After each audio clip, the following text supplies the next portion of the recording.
तो आज का हमारा टॉपिक है वो रोटरी वैक्यूम ड्रायर के बारे में, यानी कि आरवीडी के बारे में।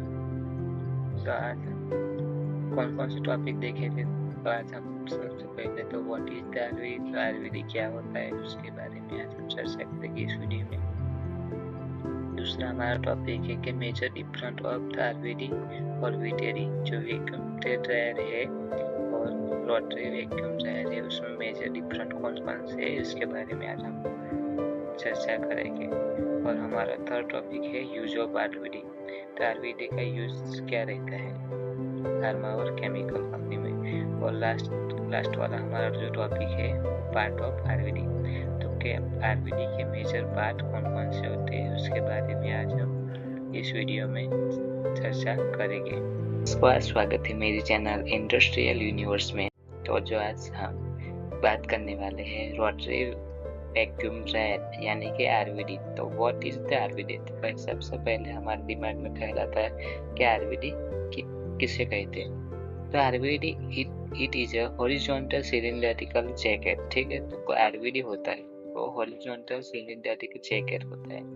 Cell in which drawing is done under vacuum, ताकि जो हॉरिजॉन्टल सिलेंडरिक जैकेट होता है उसके अंदर वैक्यूम अप्लाई करके बाय हीटिंग थ्रो जैकेट और हॉट वाटर अप्लाई करके मटेरियल जो वेट केक होता है उसको ड्राई किया जाता है। उसको रोटरी वैक्यूम ड्रायर कहा जाता है। तो ये हमारा होगा आरवीडी के बारे में। ठीक है, अभी सेकंड पॉइंट सेकंड क्या है तो मेजर डिफरेंट ऑफ आरवीडी और वीटीडी। ठीक है, तो आरवीडी और वीटीडी यानी कि रोटरी वैक्यूम ड्रायर है और जो दूसरा हमारा वीटीडी है उसमें मेजर डिफरेंट क्या रहता है। तो वर्किंग प्रिंसिपल दोनों में सेम रहता है। ठीक है, अंडर वैक्यूम हीटिंग अप्लाई करके ही दोनों में ड्राइंग होता है। लेकिन जो मेजर डिफरेंट है उसमें two is the about of design. ठीक है, उसका डिजाइन का है। तो वीटीडी during drawing the wait material होता है इज स्टेबल ऑन ट्रे। ठीक, ताकि जो वीटीडी होता है उसमें ड्राइंग ट्रे के अंदर स्टेबल रह के मटेरियल ड्राइंग होता है। And in RVD has this name indicates during drying material is continuously mixing together due the continuous rotation of आरवीडी। ठीक है, आरवीडी में मटेरियल कैसे ड्राई होता है तो आरवीडी में कंटिन्यूसली मिक्स होता है और कंटिन्यूसली रोटेट होता है मटेरियल। ठीक है, this drying is also called Rotocon vacuum dryer. इस तरीके का जो ड्राई होता है this is also called Rotocon vacuum dryer. Rotocon vacuum dryer इसे कहते हैं। अभी हमारा जो अगला टॉपिक है ताकि पार्ट ऑफ आरवीडी, ताकि रोटोकॉन वैक्यूम ड्रायर के कौन कौन से मेजर पार्ट है उसके बारे में। ठीक है, पहला ये है हमारा पूरे बॉडी है आरवीडी की। ठीक है, कि किस तरह से कौन सा पार्ट रहता है। तो ये हमारा मेन होल वाला भाग है आरवीडी का, जिससे मटेरियल को चार्ज करके उसको चार्जिंग पॉइंट कहा जाता है।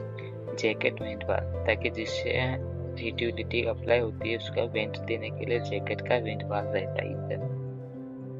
अभी फ्यूल सर्कुलेशन लाइन, ताकि हॉट वाटर जो भी यूटिलिटी इसमें यूज होती है, ठीक है, उसको सर्कुलेशन करने के लिए ये सर्कुलेशन लाइन है।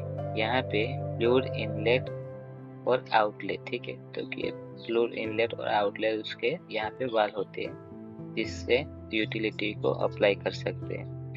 Vapours enter into the vacuum line. ठीक है, तो जो वेपर होती है वो वैक्यूम लाइन, ये वाले वैक्यूम लाइन है उसमें एंटर होती है इस रोटरी जॉइंट। ठीक है, तो कि जो रोटोकॉन है उसको ज्वाइंट करने के लिए रोटरी जॉइंट है।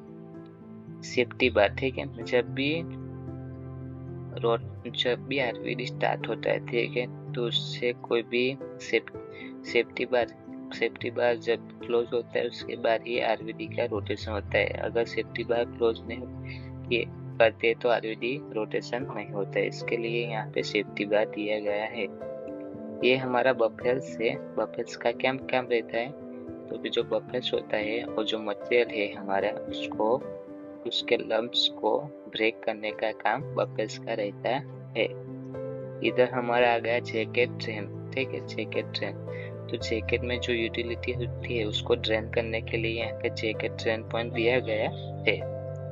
और जो यूटिलिटी सप्लाई होती है उसके लिए उसको जैकेट इंसुलेशन किया जाता है, उसके जो ऊपर का लेयर होता है उसमें, ठीक है। ये हमारा डिस्चार्ज स्पॉट है। डिस्चार्ज यानी कि जो मटेरियल होता है वो ड्राइंग के बाद उसको अनलोड करने के लिए डिस्चार्ज स्पॉट होता है। यहाँ पे बटरफ्लाई वाल होता है जिससे मटेरियल हम अनलोड कर सकते हैं। ये ऊपर की साइड आ गया, ये हमारा हो गया वेट केक, ठीक है। वेट केक मटेरियल है सब, जो ग्रीन कलर में आपको दिख रहा है, ठीक है। ये हमारा वेट केक मटेरियल है। ये है हमारा मैकेनिकल सील, ठीक है। यहाँ पे मैकेनिकल सील है जिसके जरिए वैक्यूम रिलीज ना हो रोटोकॉन में से, ठीक है। ये हमारा रोटोकॉन को रोटेट करने के लिए मोटर और गियर बॉक्स है, ठीक है। उसको स्पीड कम या ज़्यादा करने के लिए गियर बॉक्स होता है। यहाँ पे हमारा पेपर, यहाँ पे हमारा ये होगा N2 लाइन, ठीक है। तो वैक्यूम को हम रिलीज करने के लिए N2 नाइट्रोजन की लाइन यहाँ पे दी गया है। और इधर आ गया हमारा वैक्यूम वाला लाइन, ठीक है। Vapour travel through vacuum line to condenser, ठीक है। तो जो वेपर होती है, ठीक है, हीटिंग के बाद जो वेपर निकलती है वो यहाँ पे वैक्यूम लाइन के थ्रू बाहर आती है। यहाँ कंडेंसर में वो कूल होती है, ठीक है। यहाँ पे हमारा टेम्परेचर सेंसर है, ठीक है। टेम्परेचर सेंसर जो हम हॉट वाटर अप्लाई करते हैं उसका टेम्परेचर बताता है। Scanner covered with PP bag. Scanner cover का यूज क्यों होता है? ताकि जो भी मटेरियल है, ठीक है, वो वैक्यूम में बाहर ना जाए, वो सिर्फ जो भी वेपर जनरेट होती है वो वेपर को ही बाहर जाने देता है। उसके लिए स्कैनर कवर बैग का यूज होता है। A jacket filled with hot water, ठीक है। ये जो वाला है पार्ट दिखाई दे रहा है, ये वाला, ठीक है, वो जैकेट में हॉट वाटर का फ्लूइड यानी सर्कुलेशन के बारे में दिखाई पड़ता है।